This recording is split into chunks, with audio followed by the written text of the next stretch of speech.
him. There's more rejoicing in heaven over one sinner that repenteth than over anything else. I think he says this. I think he says, I'll treat you as though you've never left. I'm going to ask Andy to come and sing for us this morning. As he's coming, I close with this story. Ernest Hemingway, he wrote about a father in Spain that had a son. His name was Paco. I don't know if I've shared this story before or not, but Paco kind of fell along the lines of this prodigal son. He had kind of gone out and just ruined and wrecked his life and made a mess out of things in his life.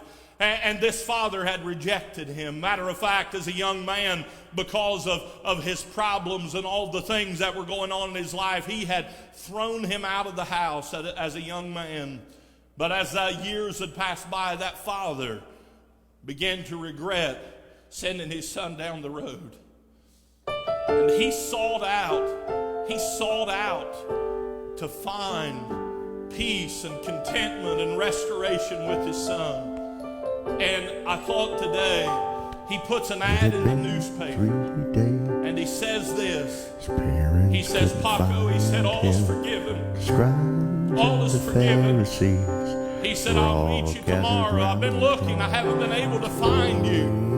And he said, I'll meet you tomorrow at the train station at 2 o'clock. When that father showed up at that train station, said there were 600 men there by the name of Paco, because they were looking to find forgiveness and restoration in their father this morning. Church, I'm saying this morning, God in heaven, he's speaking our name. He's calling us this morning. And he's saying this, if you'll come unto me, forgiveness is here for you today. Forgiveness today can be found. Restoration can be made. Come unto me and find forgiveness this morning. As Andy sings this morning, I invite you to stand. If God speaks to your heart today, if he's calling you, church, he's calling us to salvation. Jesus Christ is here, the Lord himself.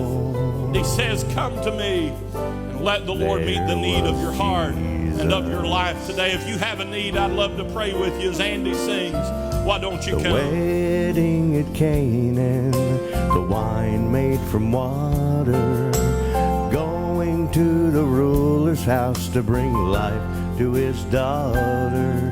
He spoke with authority, straight from the Father. No one could explain away his power. And in the middle of it all,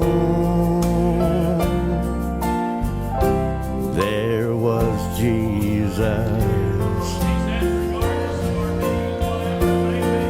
On a hill just outside of town, a man hung there bleeding, dying for the souls of man, for captives bring freedom.